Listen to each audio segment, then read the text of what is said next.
good afternoon. You have tuned into The Ties That Bind. We were laughing. I'm trying to stop laughing because we were talking before we got online. But it's nice to be joyous on a time when everything is all up in the air. But we're talking tonight. We're still on our health kick for this month, and we're going to continue tonight from what we did last week.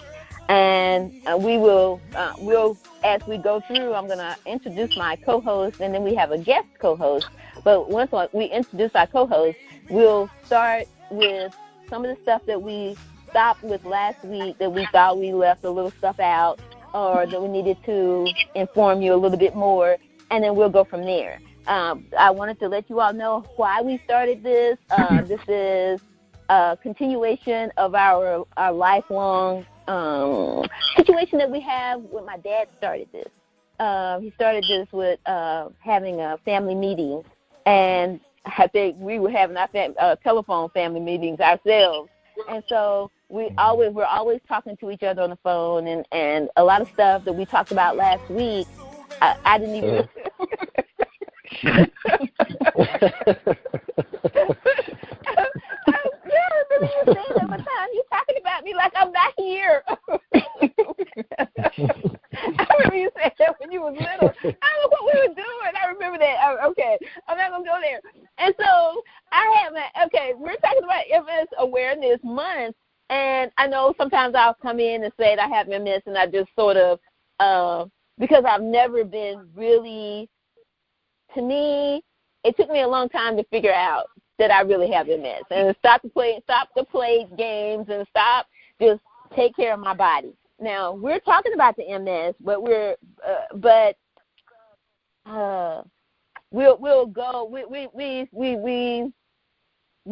go from one step to the next, and you'll see where we are. But I got diagnosed in 2007. He got diagnosed in 2001. Tank did, and when I met him through a friend, this was just a happenstance. This is all about what we said our podcast was about. It's the Yahweh's eternal souls, and I met him through a friend that I had. He wasn't even a friend. It was just somebody he became a friend because he was a friend of Tank's, but he was my insurance agent. Yes, he was my insurance agent. And one day he had come by, and I don't know, he just was just as sweet as he could be. And I remember talking to him, and I was just like, I was in a place where I just didn't want to talk to anybody. I didn't want to see anybody. I just stayed at home. And there was something I had a car accident, and I had my car got hit by we won't even go with that because it'll take it to another level. But my car got hit, and my mom had just passed, and there was a lot of stuff that was going on, and he came by, and I was just like, I said, Alabama has lost my deed. What do you call it? What do you call it when your car, when you own title? Your title. Yeah, I said, Alabama has lost my title. I said, this is insane for me. I said, I don't know what to do. And I said, every step I take, I'm going. He says, well, Paula, and he's so Southern, but so he's so funny to me the way he talks. But he talks one way, then when you look at him, you don't ever know where he's going with stuff. And he's just like, well, Paula, what are you gonna do? And I said, I don't know. I said, I'm calling. He said, well, you know what? If I have to drive you to Dallas, I will drive you to Dallas, and we're gonna get your title. And I'm just like, oh, okay. So he would come by and blah, blah, blah, blah, make a long story short. One day he was just like, do you stay at home every day? I said, you just do not understand. I said, this MS is driving me insane. At the time I was taking, the nurses were coming over and doing the steroid shots. Tank, you're familiar with that. What do they call it? Oh, yeah. Prednisone. Yeah. Solumedrol. Yeah, Solumedrol.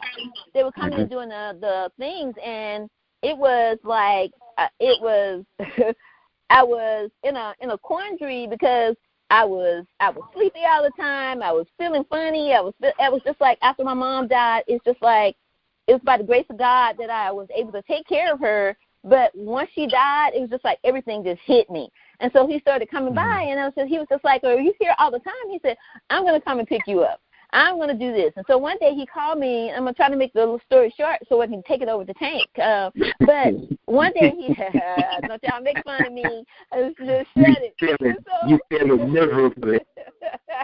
And so he said, "Paula, I've got to go over to Camden." And I'm just like, "Camden? What the hell? What is Camden? What is it?" What I had never even heard of it. He says it's about 2 hours away. He said, "But I'm gonna be leaving in the morning. Is it gonna be if I can be at your house by you gonna be ready at 7?" And I'm just like, "Oh, boom!" I was just like, I said, I don't know. He said, "My friend, I'm going down there to see my friend, and the reason I want you to go because he had MS too. He got diagnosed with MS, and he was having some problems. And I just want y'all to talk. And I was just like, oh God, I don't want to go through that.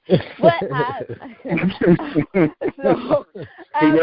I'm being judged before she meet me." Because, you know what? In my mind, I had put you in a category already. So I was just like, I'm not ready to deal with this. I know what this is all about. I'm not trying to do it. And so he was just like, well, he said, I'm going to come and pick you up. He said, you just be ready. And I'm just like, oh, God.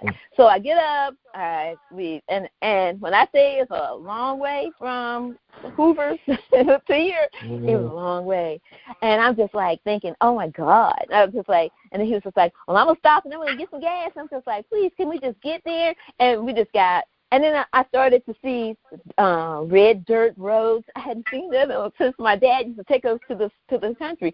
And we got there. He was just like, would you ever live here? He said, this is my house. And he was telling me about where he used to live and so-and-so, so-and-so. He giving me the what do you call it? When people are giving you the tour. He's giving me the tour.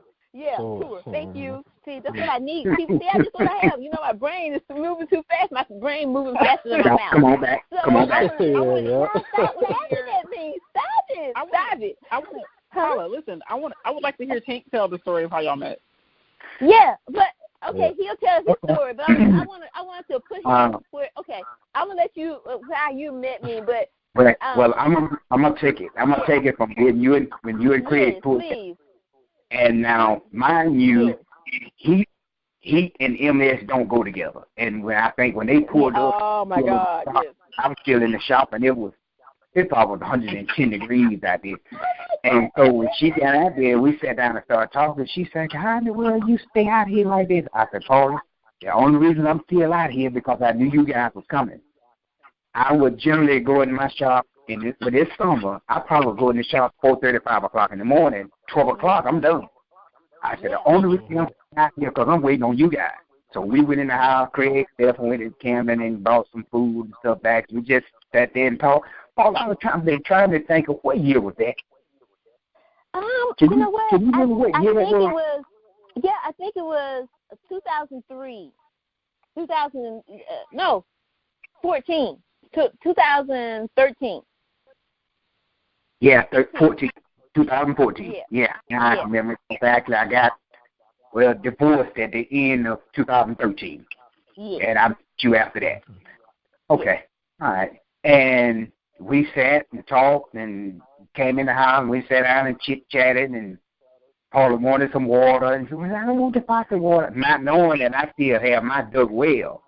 "Oh, I didn't know you had well water. Could have got the well." I said, "Okay, now you said you didn't want my water." I was on the top with that, yeah. I'm being stereotyped already. You know, I don't want to go down there. But mind you, now, guys, I know how this feels. Wait a minute. Sometimes when you get in that mood, you don't even want to talk on the phone. Yeah. Really.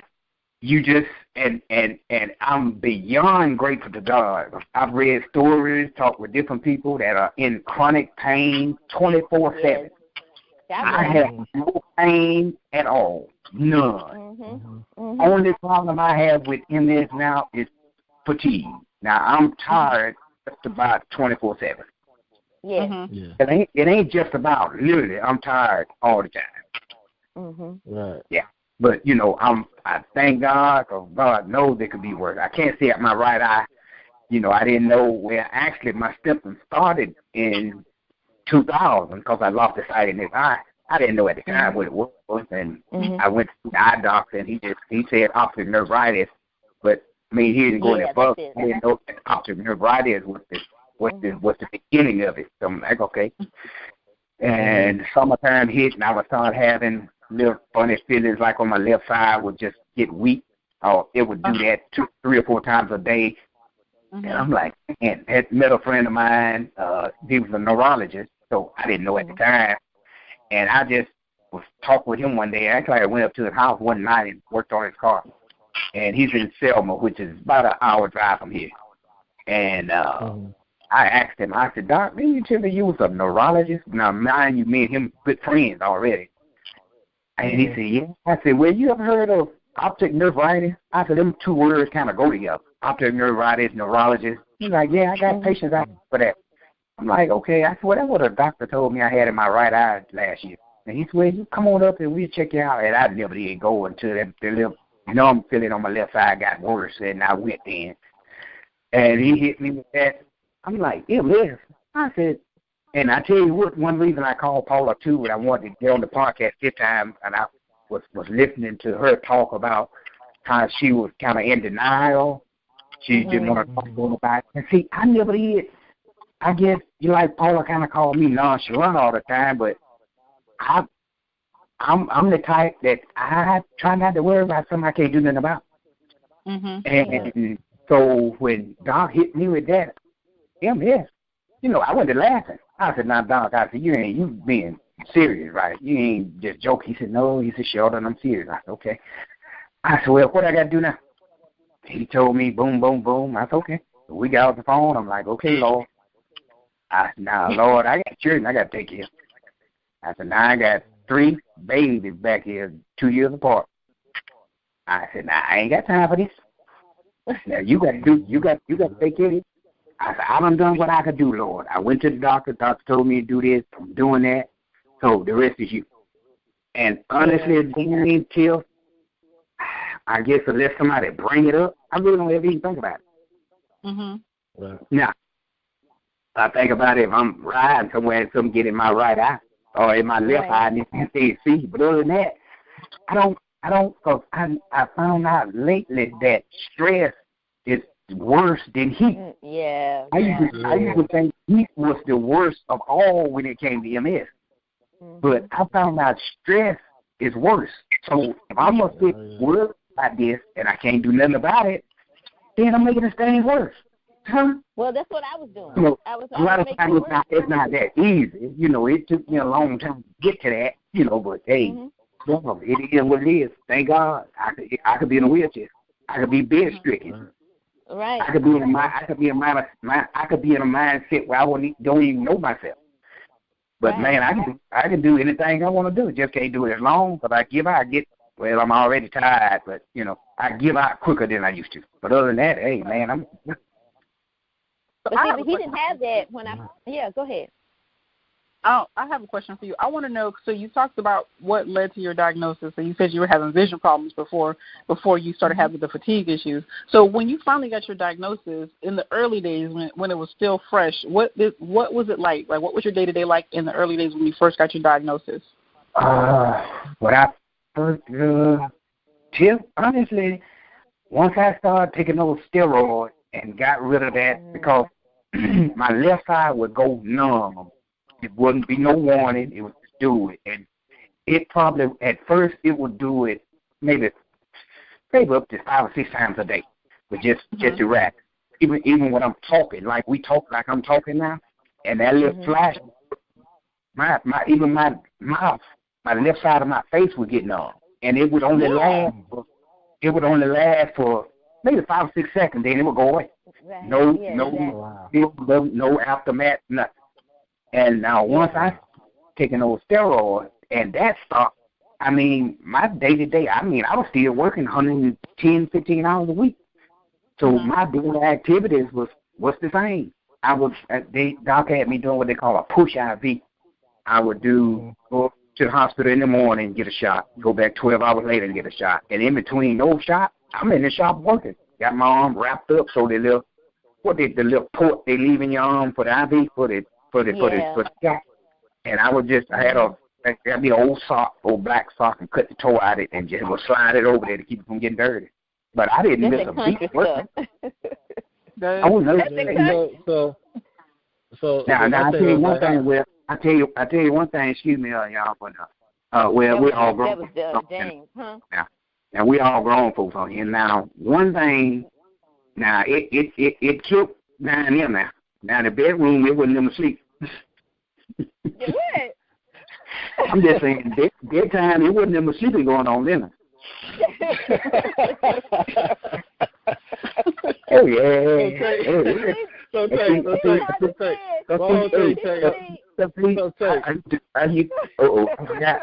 forgot that thing going on, ain't it? Oh, my bad. I ain't saying that too crazy. So you went from being nervous to giving all that extra information. Yeah, for real. Yeah, that's too much information. I'm sorry. No, it's good. It's good. Hey, so Tay, you can delete that out there. Honestly, it's no need to apologize. So this is your experience, and your experience, somebody else might be going through the exact same thing. So it's important for you to be candid about your experience because you don't know who you're helping. So don't apologize. I just thought it was funny. Don't apologize. We're gonna make fun of you anyway because you're family. Yeah, they're gonna laugh.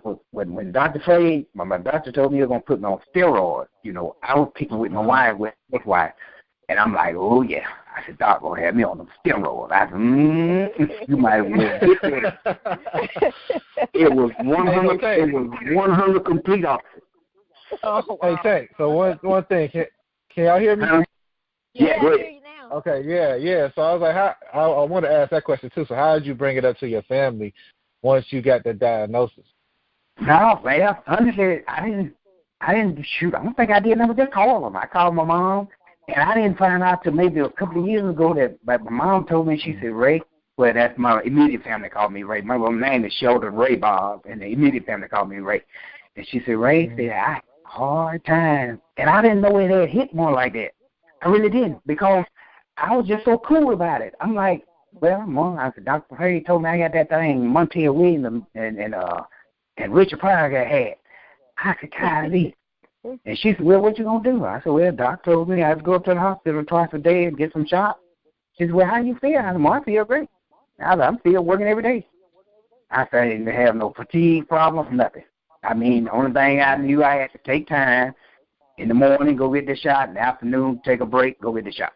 But for as my working and fine, when I called my brothers and all of them, everybody was like, man, what? How you know? I said, well, that was Doc told me they had me do an MRI. And he showed me the spots and stuff on my brain and said that that's what's causing it. I said, okay.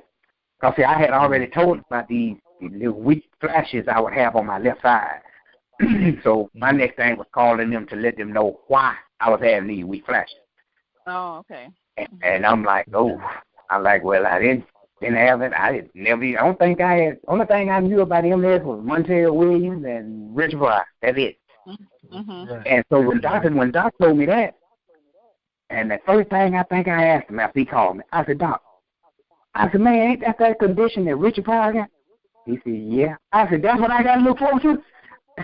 He said, no. Mr. Sheldon, no. He said, Richard Pryor had to have a lot more going than just him there. I was like, woof. I said, man. I said, Doc, I got children. I said, take care. I said, man, how am I taking care of my children sick? That's how I was talking to the Lord, just like that. I said, Lord, I can't take care of my children sick. I said, now you got to do something. I said, I said, I ain't got time for this. And then got another baby since I was died because Q was born. My baby was born in 2001.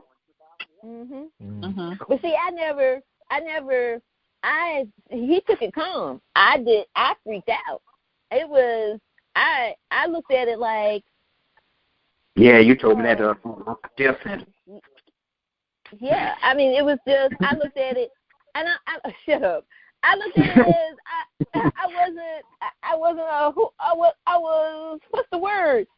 I was broke. I wasn't where I was. You weren't prepared for it? No, it wasn't that I wasn't prepared. I was just, everything was going through my mind. It was, I was freaking myself out. Like you said, I was just like, and then the doctor started telling me that I was going to be in a wheelchair within a year. And I meant I wasn't going to do that, you know. And then it was, I think when you have people around you. Mm-hmm. And see, I never would even entertain that thought. I'm sorry, excuse me for cutting y'all. I said, man, you tell me where I'm going to be, huh? No. Yeah. And see, that's what we were talking about earlier. It's sometimes it's who you have around you. And I remember the first thing, you know, it was if James and Tiffany had not have been there, I think I would have lost my mind. I'm serious. I couldn't, because my dad was sick. He had a stroke, cerebral stroke, but because we couldn't tell that anything was wrong with him. And I'm just like, what is this? And I had a friend that was a doctor. He was at I forget what they call it. But he was going, and I was just like, what does it mean? I said, I see nothing. I said, his eyes didn't change. And so I couldn't tell them, because I know my mom was taking him back and forth to the doctor, and who was I going to tell? And so between James, Tiffany, and the dogs, you know, the first thing that when I went to your house, the first thing that I got, I like you, but the dog, Candy, I fell in love with that dog. James, you hear that, don't you? I really. Yeah, I hear. It's all. It's all. Boy, that I'm too bad, Reggie. But no, my whole life since I was little, the dogs have been. I was in my own world between me having the little science thing my dad got for me, and I'm making stuff, and the little the cooking thing, and the dogs. That was my life. That was my whole life, and so it was between Bella, Coco, and what's his name?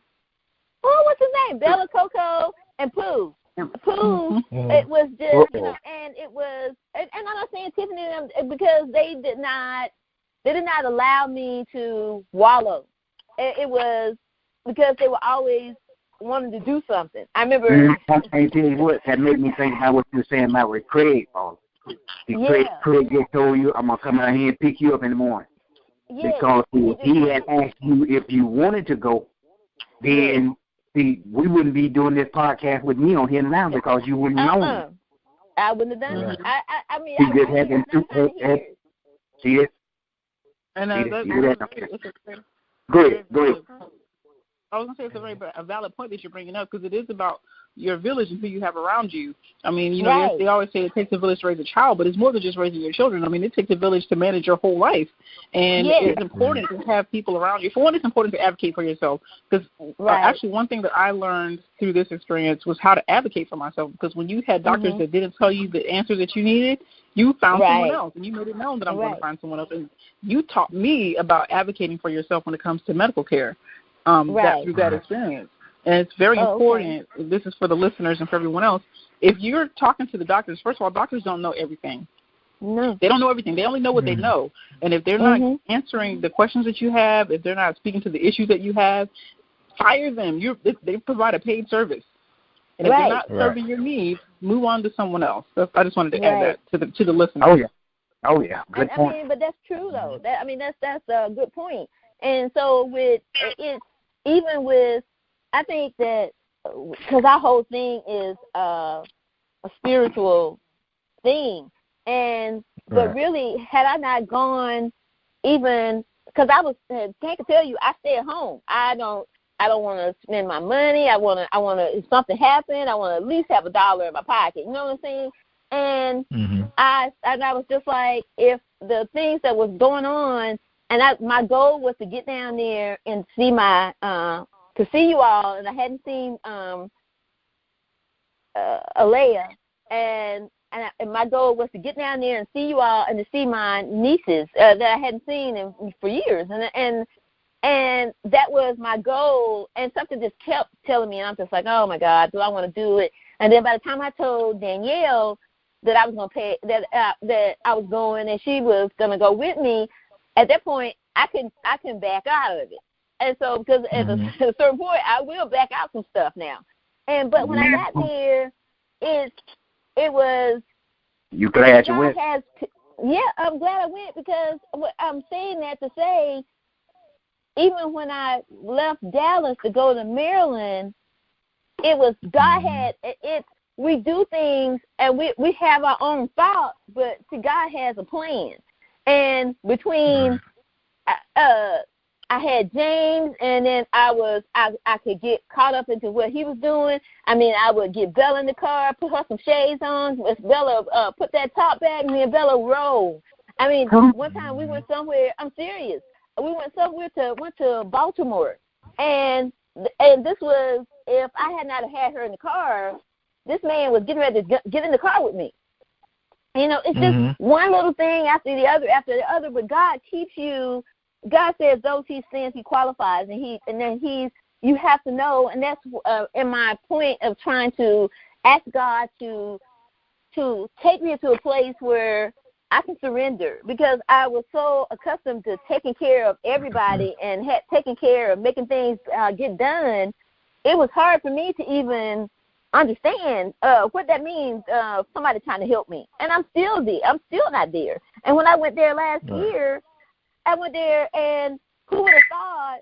And I wasn't even thinking about that. I was thinking about, okay, let me get my muscles and stuff together. Let me get this together. I don't want this to happen, because things will happen, and you don't ever know. With MS, it's just so weird. It's just like at a certain point, I would start jerking my legs, and I had to keep myself under control. And people don't realize what you're doing. That you're also introspective. But I wanted to make sure everybody else wasn't worried about me. So that was my thing of trying to just stay out of the fray. And then James came to me and told me about going to visit Mr. Luis. And we went there, and I think I told Tank about the chicken that I almost choked to death. But I didn't tell him. But it's the whole thing. And from that, it was, God always has, if I hadn't had Tiffany there when I went to Maryland and all this stuff happened, I don't think I would have survived. And so Tank had his family, and he had Mom. I call her Mom. It's just like I have I lost my parents. I lost my dad. I lost my mom. And in my mind, that's what I was thinking. I'm just like, I remember I used to call my mom every day. And I would call my dad. He would pass by the phone, and, he'd have little quirks, and he would just say, he just have his little thing that he have to say. And then you get him on the phone. If I got upset, and for whatever reason, he would get upset with me. He would get upset because I was upset. You know what I'm saying? So I try to keep everything there. And I remember calling, and I was saying, it was when I lost my parents, I was thinking, what do I do? There's no one. There's no one. It's just me. I got into that Elijah situation. Lord, I did everything you told me to do, and now it's just me. But it wasn't. And then that's when Craig got in the midst and introduced me to Tank. That's why you never know. And then I got a whole new family. Outside of, I love James and Tiffany to death. They are my heart. They have always been my heart since they were little. But it's just, I felt ostracized. Do you understand what I'm saying? You there with me, Tank? Oh, yeah, I'm with you. Yeah. It's just, and so it was, then they have a big family. And see, what the thing with them, Tank, his whole family, Ma is about 5 feet. When you say that, Tank, your mom. She got who? She's about 5 feet tall. Yeah, Mom probably is 5'5", maybe. Oh, she ain't no 5'5". Now I know that. She about 5'2", 5'3". And I'm gonna tell you that. And Ma reached me to my mid part of my shoulder. See, Tank's 6-something. So yeah, he gonna think that's what she is, but that she's not. And she had, what is 5 of y'all, Tank? 5. Yeah, Ma is a little bitty woman, and she had 5 boys, and she raised them all. And they were, it's just, this is how God takes things and makes them. And I kept telling her, I was just like, Ma, I said, do you know? It's just, she was like, yeah, I understand, but what? And I'm just like, because I can't stop talking. I'm just like, this is. and for none of them to be in jail, none of them to be shot, none of them. You see people on the street talk about, and I'm not saying that it's. I don't want to. Oh. I'm sorry, I don't want to interrupt, but I want to try to redirect the conversation and get back to Tank's experience because I have some more questions that I wanted to ask. Sure. Oh, okay, yeah. I want to ask you how, because you had very young children at the time that you got diagnosed. So as a father, what changed in the way that you parented your children, or did anything change? And how did you educate them on what was going on with you? Well, as they got older, I explained to them. I had this real good video that I caught on TV once, and the name of it was Catching Baseball, Catching Taylor. Girl name is Kayla Montgomery. And it kind of caught my attention. I was flipping channels, and it was like she was a long distance runner with MS. I'm like, how in the world you can do that? Because when you get hot, man, you gone. And I let them sit in there and watched it, and I'm like, that's what it is, huh? When you get hot, your legs and stuff just go. I said, it's on the step everybody the same. But to answer your question, for us the raising their children, I didn't. When they was real little, of course, I was still married at the time, so I had my wife here. And when we split up just 5 years ago, my baby at the time was 11. We had me and her never did even have a conversation about where the kids were going to be. The kids told her, said, Mom, we're going to stay without Dad. Okay, yeah. That's where you supposed to be. And then with the baby girl, he still told her mama, they said, Mama, I want to stay with my brother. Because they're more protective of her than I am. I definitely didn't want to split siblings up. No. No. But they understand, they know, and see, they be looking forward to the MS walk every year because we got one coming up Saturday. And in Montgomery, Alabama, which is about an hour and a half from here. And got one of my high school classmates. She called me earlier latter part of last year, and she saw the pictures I had on Facebook from the walk, and she called me and chewed me out. She said, Tank, why you ain't never told us about this? We could get us a team together, get some T-shirts, blah, blah, blah. I said, well, Mrs. Dale. I said, Miss, I ain't never even thought about it. And she said, well, let me know when it's going to be, and we get some T-shirts made, boom, boom, boom. So, okay, so I'm kind of excited about it this year. And, this will be my 5th time walking, I think, 5th or 6th. And, see, I never had a team, so, kind of pumped up about that. But for the question, the raising of the children was, it didn't nothing change. They knew I was still Dad. I'm good and strong then. I'm strong now, and I whoop rump. I don't believe in talking and negotiating with no children. I tell you to sit down, you sit down. You don't ask me why. No. What? Oh, no. If one of my kids don't answer you yes, ma'am, and no, ma'am, I eat this home. Because that's all, ever since they've been old enough to talk, that's all they know. So did you ever, was there a point that you actually sat down and explained to them what was going on, or was it something that they had to just kind of learn as they went? Like, how did that, was there a conversation? If there was a conversation, how did it go? I sat down, I told them when I first started going in my shop in the summertime because they out of school. And see, I would be letting close the shop maybe around 12 o'clock, and I'm back here in the house. And they're like, well, Dad, why are you not back in the house? And I can't, Dad, I can't do the heat like you two. And I got all of them up here and explained to them that, Dad has to watch himself getting too hot. I said, because if I get too hot, vision would get all messed up, and I get real weak. And if I'm not careful, I can fall out there in the shop, and I can't get back up. And, they were like, wow. They're like, oh, man. Is that why you take them shots and stuff? Yeah, son, that's why I take those shots. So I have a shot now. I have to give myself every 2 days. And, they, of course, have seen the shop. I got them bath in my bedroom in the little refrigerator. Keep them having them in the main refrigerator up front. And they have seen them and asked me what they were. And I told them, I said, these are the shots I have to give myself. I said, that's the way I used to tell them when they was younger. I said, well, Dad, take these to keep them strong. When they got older, I told them, this medicine here is to keep the MS from progressing anymore.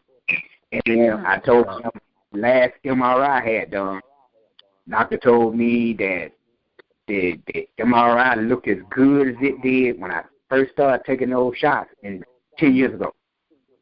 So I'm looking up at the ceiling. I'm like, well, Lord, thank you. They doing just what the doctors designed them to do. So thank you.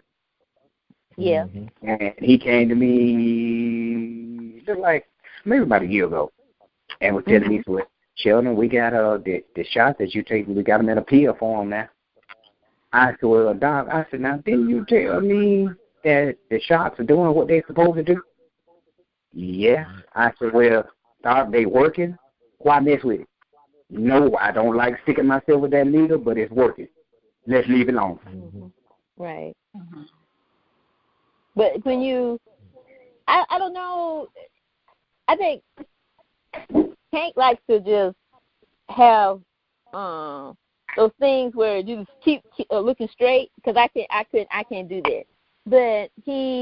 But when you got divorced, did that affect you at any point? Well, I mean, naturally it did. I mean, she and I were married for 19 years, so yeah, of course you're gonna go to a point where it can bother you, but I wouldn't say it went to a point to where it made my MS worse, because I'm taking MRI since I've been divorced, and I guess naturally if it was making the condition worse, MRI would have picked it up. Just, you know, I guess I'm just looking at it that way. But and then the funniest thing happened, I had one done where I had my first episode where they said relapse tips and a thing, where I got out of bed one morning. I wasn't hot, nothing, got out of bed, gonna come to the bathroom, and boom, my legs just went. And I'm sitting on the floor, and I'm like, whoa. And my oldest son was in the front room, but he had recently gotten out of the hospital with back surgery. He had an accident on my motorcycle, so I knew he couldn't do much to get me up off the floor. So thank God the school bus hadn't ran. My other son was still back there in the back. I told him, I said, go get James. I got a son named James. And I said, go get your brother, come back up here. And when they got me up, as long as I kept my legs straight like a robot, I was fine. I couldn't let them bend. And I called on Fred. I called him at home, told him boom, boom, boom, boom. Put me in the hospital 5 days, boom, boom, boom. And I did an MRI, and that was 2017.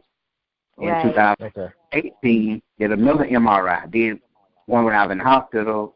2017 did one. 2018 I did one. Doctor came to me and told me after that, he said, "Thank you." He said, "Your MRI in 2018 looked better than it did in 2017." And he's like, that's not possible. I said, okay, it's not possible, man. I'm looking up at the ceiling again. Like, okay, Lord, thank you. Yeah. And the only, I knock on wood all the time, thank Jesus, the only problems I've had lately is that I'm tired a lot. That's it. Okay. And so I have people calling me every morning, Jane, you drink your lemon water? You took your vitamins? You did it? I said, yes, I have. Yes, I have. No, I forgot. Oh, you so hard head. I just forgot. Oh, you told me you were going to take that. I said, I did, but the phone rang and I thought, my bad. But I told you, thank you. I said, well, I said, so that, I said, Paula, you know you don't bother me. That don't bother me, bugging me. I said, that's a good bugging.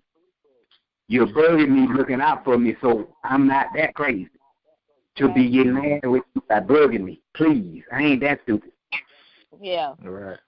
Mm-hmm. So I got my mind on my lemon water before I go to bed. Yeah. So my question is, Tank, like, how do you, I know you say you try to keep your mind off of it, like you barely think of it, and like, what are the steps other than, I don't know what you do, like, from your day-to-day basis now, to keep yourself strong, to keep your mind and your body healthy. What else are you doing now? Or do you take any extra steps than what you did before? Well, I tell you what, James, I'm gonna say this. I don't think I've ever been to where I have to just say keep my mind occupied to keep my mind off the MS. because you got 4 kids here at the house. It don't take long. Your mind gonna be on something all the time. Trust me. But I thank God I never had to where what's the word I'm looking for? Depressed to where it's just on my mind 24/7. It really has never have been just on my mind like that, to where I guess to where it bothers me. Cause see, when I was early diagnosis, like the TV shows and stuff where they be showing people with MS, I see that never did bother me. I'm looking at it and, okay, I can get some tips. I may be able to get some tips from this. Right. Because I have called Paula and asked her, I said, well, Paula, let me ask you something. I said, if this MS is a neurological thing, I hope I'm saying it right, a nerve thing, what the vitamins going to do? And Paula, you said the same thing Dr. Frey said. He said, what all that the medicine takes out of your body, the vitamins help put it back. Right. Yep. Yeah.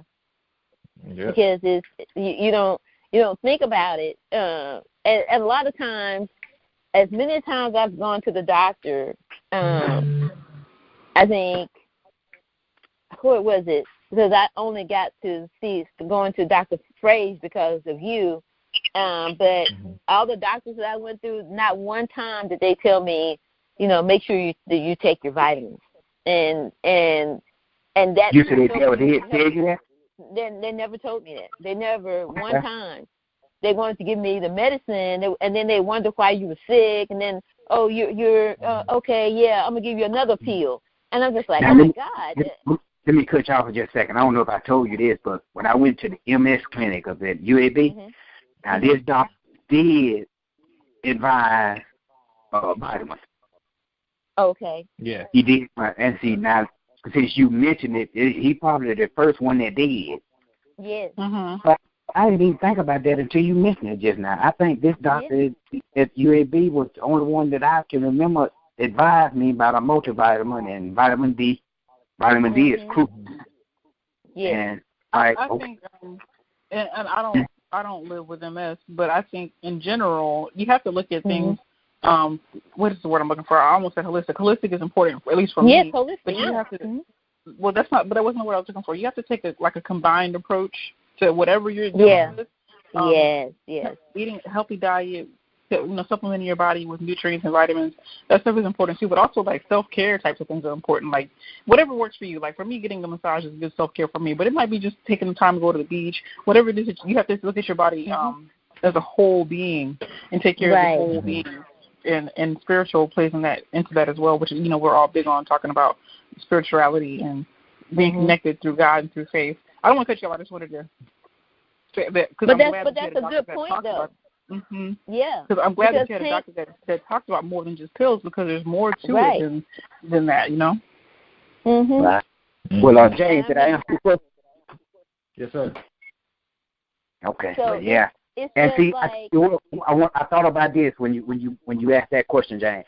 I had a customer, one of my customers, real good friend and customer years ago, where she could get things would bother her just if somebody said something about her or hurt her feelings.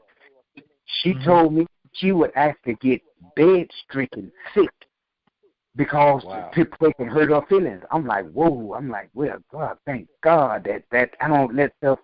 And I told Paul about this. I actually prayed to God to don't let things bother me that I can't help. Right. Right. Mm-hmm. And that's a good way to be. I got my oldest brother. He lives up in Maryland, and now his attitude don't nothing faze him at all. Nothing. And I told God, Lord, give me some of that, to where things, what's that serenity prayer? Lord, help me not to worry about something I can't change. Help me change the things I can and sense of nothing know the difference. Right. Right. And eventually, God didn't answer my prayer, and I thank Him. Because, see, I would just like when I was listening to the podcast last time, and I called Paula afterwards, and she was telling me how she would be worried about this. She didn't understand. I said, Paula, so to make it short, you were your own worst enemy. Yeah. You worry about it that you don't understand this. Okay. And I have to be in the know. I'm laughing because I have to be in the know, and I think that's a problem. That's something I have to. Yeah. I think that stems from different people, though. I mean, because we all go through experiences in life, and I mean, Tank, you have kids, so you see your kids pretty much were raised and growing up in the same house, and me and Tiffany are the same, but we're still two different people. Right. And your kids are different people, when it's all said and done. They take things differently, so but I think it's also very important to understand the spiritual side of the house. So what would, and this is a question for Tank, so Tank, what do you think you would be, if you didn't have your own spiritual system or your own spirituality to help you move along through this process? What do you think your mind would be? Man, I can't even imagine where I could be, where I would be if it wasn't for God. Right. You don't have that go-to person. When all is said and done, and with this MS, I've experienced too. I think I was telling Paul about this. I've experienced lately where I get lonely. Sometimes I'll be sitting up in there lonely, and me and the kids in there watching TV. So how in the world I'm lonely and the kids in there with me? But you kind of go through that. I talked with another friend of mine from living in Montgomery. She was diagnosed. I would tell you about Nicole Sean, friend. Yeah. Paula. Yeah. Yes. And this is a friend of a friend in Montgomery. She got me into with the support group. And she said sometimes she could be sitting up front, she just start crying. And I caught myself doing that, but okay, you got that go-to person. Lord, now I have to stay strong for my kids. I could, Jane, you just about bring tears to my eyes thinking about where I would be if it wasn't for God. Right. I wouldn't be. No, man. So like I mentioned earlier, when Dr. Frey told me about MS, the first thing I did was like, Lord, hold on now.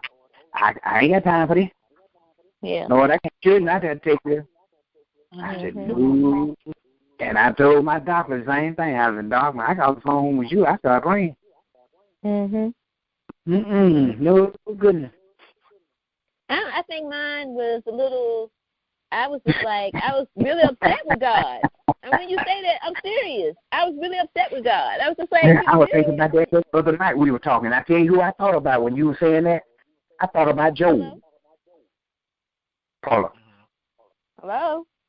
Hey. Yeah. Yeah, we hear you, Paula. I don't think you hear me. I'm not saying hello. Oh, okay. I can hear you now. I'm sorry. Okay. But Paula, I tell you who I thought about when you and I was talking last week. I called you after the podcast after I was listening to it. And I thought about Job. You remember Job, patient as he was, he went to questioning God like, so and so and so and so. Where were you when I did? He had it. So, Paula, it ain't for you to know. This ailment may be a testimony for you to give to somebody else. I was diagnosed with MS in 2006, but I don't give up. Right. Don't get quiet on me, Paula Renee. Look, hey, but one Paula Renee on this phone. I'm in the country over here, but that was my thing about sometimes you have to catch yourself. And sometimes doing another thing, cutting you off again, another thing, God tell you to, that if you, of all your getting, get understanding. So if you don't think, who you going to ask? God. How come this, so? Right. You told me to get understanding, I need some understanding. Yeah. Right. I mean, I was dead serious. I was just like, and at a certain point, I had to say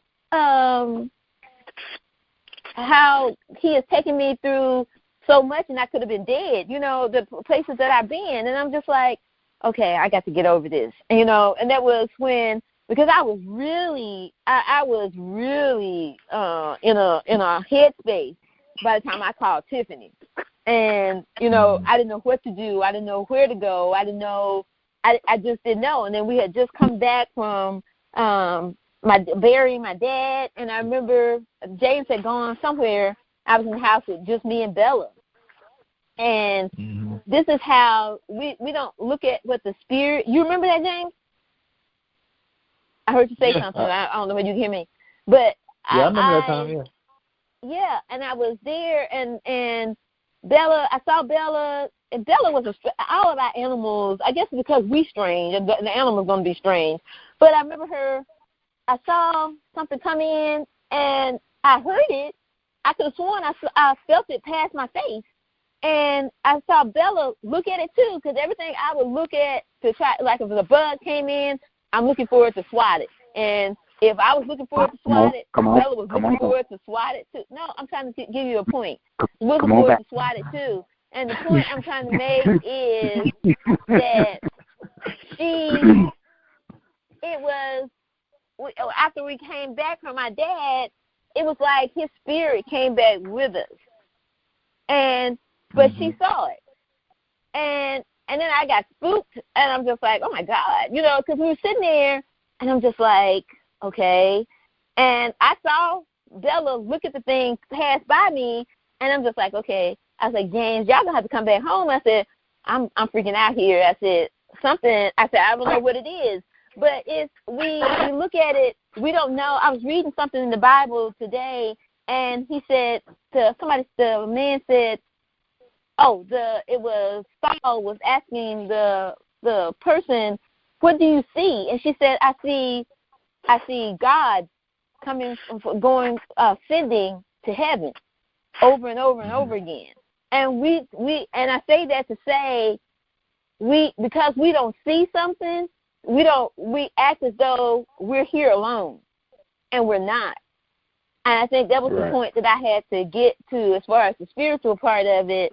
I had to get there because I was just like, and the only thing that took me there, I remember Coco was the strangest.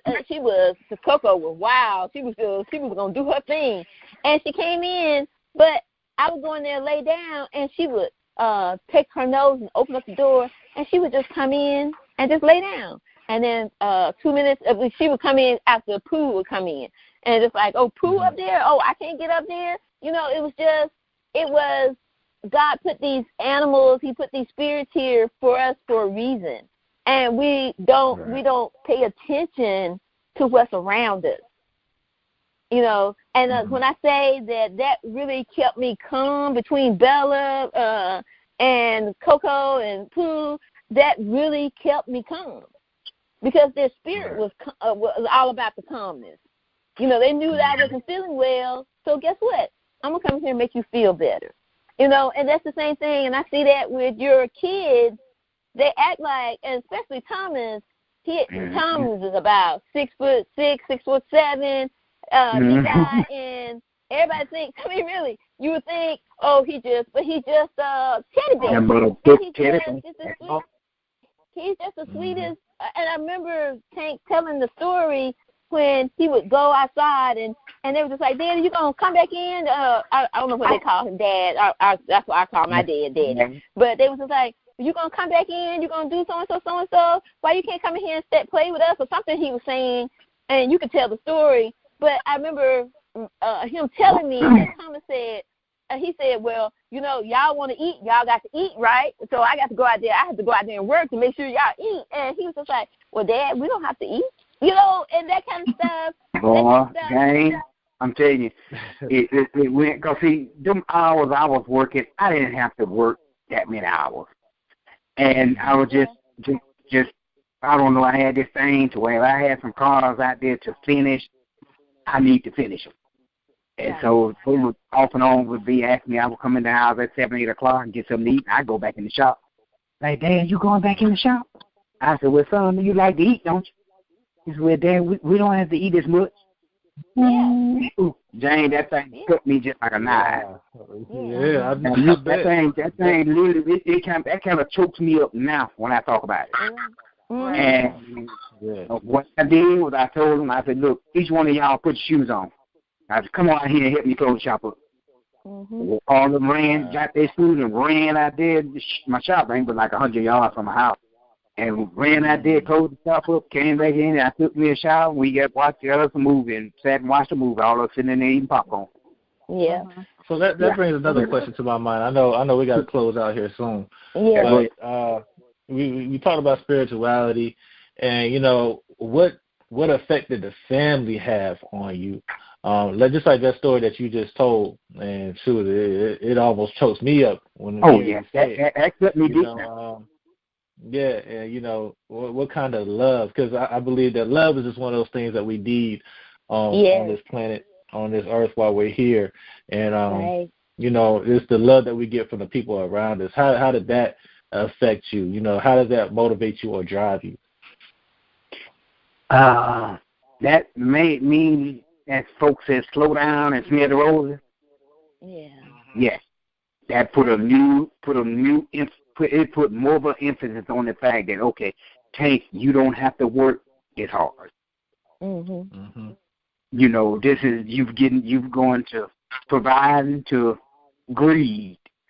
You out here trying to make every dollar you can, trying to rake it up. And your kids want you to spend some time with them. Okay. Did nobody ever see it? Did nobody ever tell me twice, Jane? Right. I got all 40. I think the baby might have been too little to go out there, but all 3 of the boys, y'all come out here and help me close the shop. And then we shut the doors on the shop, come in here and watch us movie, because that made me realize. And then I tell you what, when I was diagnosed with MS, and that also that hit me for a second, not to where I was down, but that made me think, okay, almost like the situation with my son.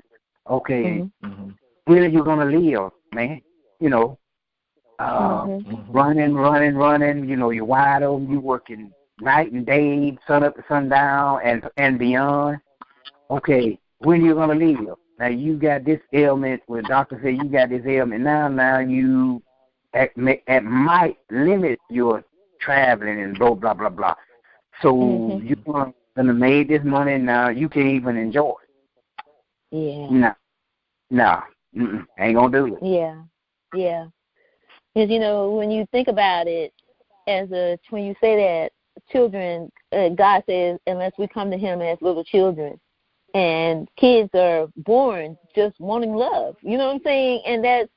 And you have to remember that. And I remember when James and Tiffany used to come down all the time, and I remember the little girl that was next door to me. I used to take care of her and do her hair because her parents weren't being nice to her or whatever. That's another story, another thing. And I was trying to make sure that James and Tiffany and stuff were okay. And she came over and she said, Paula, you don't love me no more. You don't love me no more. And I was just like, oh, my God. And I was just like, baby, I said, it has nothing. I said, we got so much and I could not. I didn't have the words for it. So when you're saying that, I don't have any children, but I can feel you when you're saying that, because kids have that innocence, and they have that thing that will bring you back to reality. Yeah, but I don't say at the time Thomas may have been 4 or 5 years old. I mean, he was a little old fella. He said, Daddy, but he realized the fact, okay, Daddy said he's gone all the time because he's trying to feed us. Right. And we don't have to eat as much, man. And my mood struggled. It really did. Yeah. Man, you won't trying to work all day and night, you losing your kids. No. Right. And God for it's more than just feeding them. Yeah. Right. Feeding them and everything. Right. Your son longing, reaching out to you. Lord, boy, I ain't finna start crying on this phone. But when you say that, it brought back. I ain't finna start crying on this phone. I mean, hey, Jay, you feel me, right? I mean, Dan, come on, man. What's that movie you were talking about, Tiffany? Huh? I was saying there's something to be said for a man that can be vulnerable about his emotions. That's important, and I'm glad that you're willing to share this. Oh, yeah. Like I said before, there's some other man that's going to hear this podcast that needs to realize that his children need him. And, we forget about children being people. I always tell my husband, even before we had our own children, children are just people, are just small people. They have the same range of emotions. They just don't have, and we have to kind of protect them and help guide them through what they're experiencing, because they're experiencing everything that we're experiencing. They just don't have they don't have the reserve and the background knowledge to understand it. But they experience everything just as fully as we do. So it's important that you can kind of break through that and get in touch with them and realize what they're experiencing and give them what they need as their father. Because I tell you what, when I don't know if you remember this, you remember the dog we had, Rocky, Paula? Yes. No, this was before Rocky. You told me about it. No, this was before Rocky, because me and Jennifer were still in. But anyway, when Rocky passed, and when he died, and I had to tell the kids that morning, and I couldn't even tell them because I was crying. And my older son, came to me. He said, "Dad, I ain't never seen you break down like that." I said, "Son, where do you get kids? You get your dad. And there's nothing I can say to you to explain it to you now." Yeah, that's true. Son, when y'all hurt, I hurt. Yeah. And see, I knew that night before that dog wasn't gonna make it through the night. Right. You know, because he was barely breathing. And see, when I woke up that morning, I ran outside to, look, and boom. Yeah. And I said, "Son," I said, and I tell you something Pastor Finch mentioned a few months ago at church, Paul. Pastor Finch said folks say a man ain't got no business crying. Pastor Finch said you ain't a man unless you able to cry. Exactly. Right. I cry. Yeah. Hey, if this hit me, well, Paula knows I done broke down a bunch of times. Me and her will be talking about this thing. And I say, "Hey, no shame in my game." I say, "Hey, it is what it is." Right. And then, just like when my older son had the accident on that bike, and then, well, of course, Paul, I know I told you how them crazy folks up at the rehab place. Now, mind you, this James Tiff, I ain't going to elaborate on it long. He had had broke his back. And the surgeon told like within the thickness of a thumbnail, that's how close it was to whatever he hit, and broke a chip off a piece of his vertebrae. It was that close to hitting that main artery going down his back. Well, he's saying that, but it was worse than that. These folks at the rehab had him doing sit-ups. Yeah. Their way of checking his back was with a sonogram. I'm like, his boy ain't pregnant. So they were acting as though he was faking it. That's No. You have to always have somebody there. Their excuse was that he was too big to go into MRI machine. Right. I'm like, afterwards, found that out. I said, now, I'm a mechanic, and I know about an open MRI. And, now that got to me. All during we had the accident, I was worried about him a bit. I told my pastor, he came up to the hospital that night. I said, "Pastor, didn't you tell us don't pray and worry?" I said, "Well, I done prayed. I ain't worried. I ain't worried about that, fellas." But now when it got to that, when he told me about them folks had him there doing sit-up, and they done barely checked his back, that got to me. And see, I started having another friend of mine that lived in Montgomery, and I would be over at her house, and I'm crying like a baby. Yeah. I'm like, oof. But my mama was up there with him from when he got hurt until he came back. Mom said, and Mom was 83 then, 82 then. That's what I wanted you to tell. Because and now she in better shape than I am. And Mom and my brothers used to be getting out of where, "Mom, why don't you go?" Mom said, "Well, I'm gonna go with Ray go. I'm not gonna leave and go back home until he's going to." Every night she was there. She was there. Yeah. So this is now. Mama. I'm sorry. I'm sorry. It's hard to hear both of you when you're both speaking. I'm sorry. Okay, go ahead. Yeah. Well, I was about to say that his mama, my wife, and I had split up at the time. Now, why she was up there in the hospital with him, I don't know. I really don't care. That's her issue. I knew where my responsibility was. And see, no, I can't think more enough. And I've told Paula this. By what those folks say in church, people to 5 hours while they live. Whatever. I still had, of course, 3 kids here at the house. Mom was up there in Montgomery with my oldest son.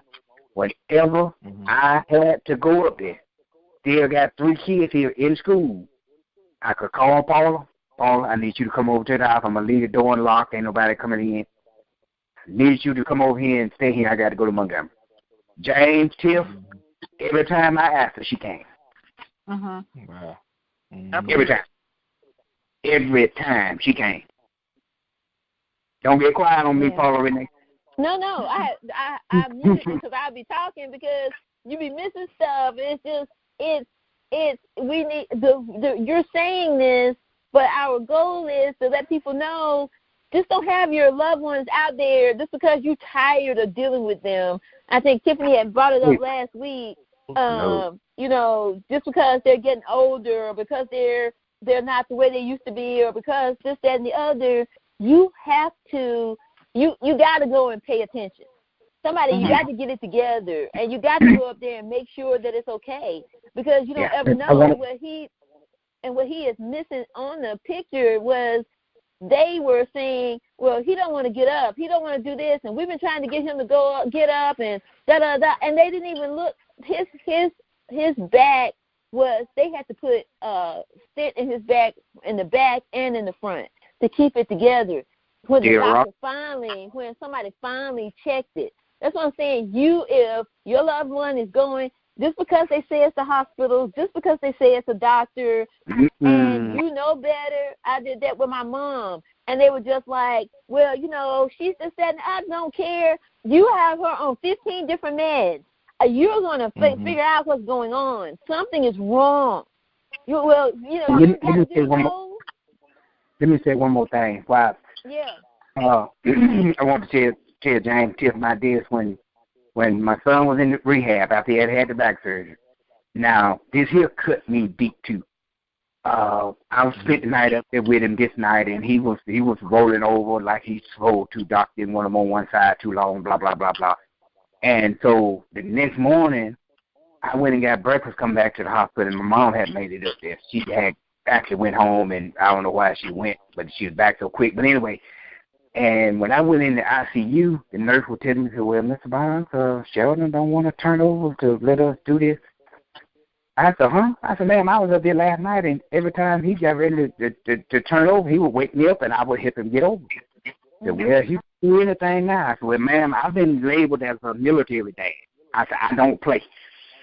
And she said, it might be some of what we need right now. I said, ma'am, if I can be honest with you, I'm scared. Now, the people said my son was okay before. Not saying it was you, but the people here at this hospital sent him to rehab, and his back was not thoroughly checked. So I'm scared to push him too hard. I said, because he know me, and, you know, I'm the type that I'd go in there and snatch him out of that bed because it was important that after the surgery, you get up and start moving as quick as possible. And then I went in the room and talked with him, and I'm sitting there looking dead in his eyes. I said, now, son, I said, what's wrong? And my mom was in there, and I looked over there at my mom. I said, Mom, excuse my language. I said, now, son, you need to get your ass out that bed. I said, son, I'm your dad. I said, now, I love you. I said, now, I'd be damned if I'm going to stay up here and watch you die.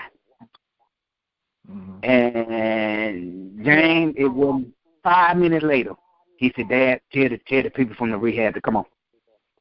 And after we got back home, a month later, he told me he and I was riding, and I'm glad I wasn't driving when he told me this. He said, Dad, when I was there in the hospital, I had given up. I said, huh? He said, I had given up. I said, son, you were 20 years old. Dad, I was tired of hurting. See, I was just gonna lay there until I went. I said, son. He said, but Dad, I was listening to the doctors, I listened to the nurses, I was listening to Mom, which is my mom, and blah, blah, blah. He said, but when you came in there and talked with me, Dad, I heard it. You know, I think that'd be a good topic to touch on.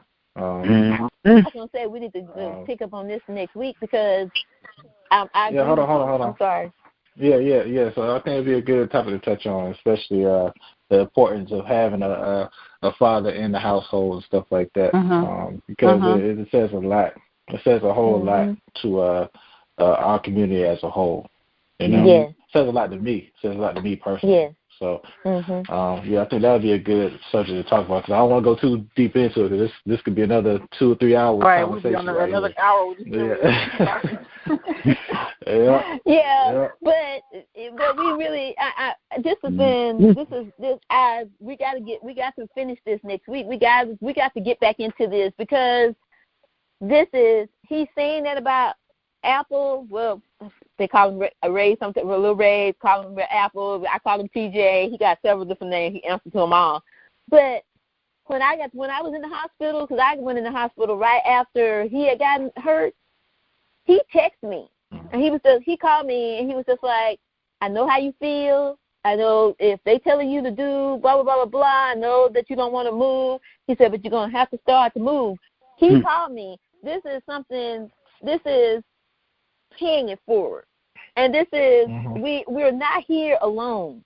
And we're going to, I want to, yeah, he did. I thought, he didn't say, it was just, he texted me, he called me, and I didn't answer the phone because I was in another room or something. And I got the text, and he told me that. It was just, at first I thought, okay, and then it was very sincere. And so I want to leave it there and pick it up with this next week, because like they said, when you were saying that, a lot of things that you do and how you experience things, I think about my dad, and a lot of stuff I didn't realize that he was feeling when we were doing certain things, and when he was doing, and that he didn't have to do it. And there's a lot of men out here who don't, but they need that. They know that their kids are always waiting for you, you know. And we need to. This is, and Tiffany brought a good, because I was thinking it, and she said it, so that was a good thing. And these men need to know it's not a simple thing. It's not okay, I got myself another woman, I'm getting some sex, and okay, this one don't work, I'm gonna go to the next one. But you made a baby. You have a responsibility. If nothing else, if you're not with their mother, you need to love that child. And so I'm going to say that, and I'm going to leave it, because I will keep on talking, but I want to let everybody, I guess we'll start with Tank, so he can say what he needs to say to end it, and where we can start back next week. So I'm going to go to Tank, go to Tiffany, and then to end it with James, so that we can pick up here next week. Yes? Yes. Yes. All right. Okay, so, man, guys, I really enjoyed this, and I'm kind of sort of glad we going and end it to the next week, because that story still chokes me up. Yes. Because my thing of it is, now, this boy listening to his grandmama, which is love their grandmama, his doctors, nurses, but when I talked with him, he heard me, James. Yes. He heard me, man. He's like, if nobody else will make me move, Dad. Right. So I'm like, Lord, once I got back home, I'm crying. I'm like, Lord, I got to be doing something right. For my son had that kind of confidence in me that where, okay, y'all. It's okay. I mean, we're open. So, I think Paula was the first one I called crying, telling the story. Yeah. Oh, man. I said, Paula, how do you grab that? How do you, come on, man. Chief. Okay, y'all good. I'll go ahead and I'll say my closing piece, and then we can continue the conversation afterwards if we need to. Okay. Okay. So, family, thank you for joining us. I hope that we were able to bring some things to your attention. I hope you enjoyed our storytelling. And as I always do, I'm going to invite you to tell your own story. You can email us. You can see us on Facebook at Ties That Bind on Facebook, or you can go to tiesthatbind.com. Tell your story. Tell us your opinion. We would love to hear from you. Okay? Yes. Yep, absolutely. As always, family, I think it's, of course, we're doing MS Awareness Month, but we wanted to give you guys both sides of the story from a male and female perspective. And, we want to give you a better understanding of what's going on. Because if you have MS and you have some of the symptoms that you heard of, or even more than what you heard of, you're not alone.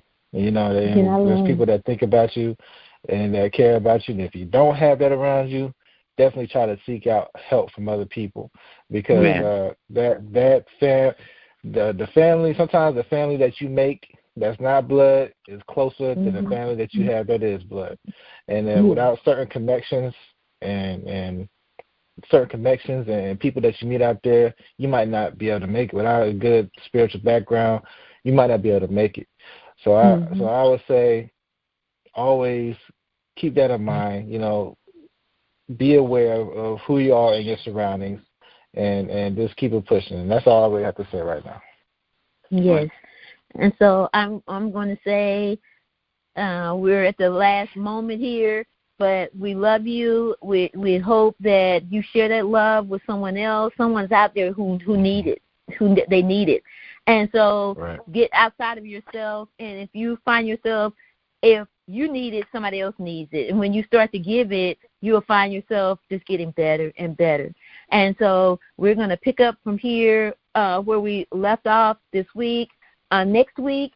And we enjoyed you. We enjoyed our co-host, Mr. Tank Bugs. Yes. And so this was a blessing. It was a blessing. This is when God gets in the mix. He makes things happen. We say adios until next week, and we love you. Bye-bye.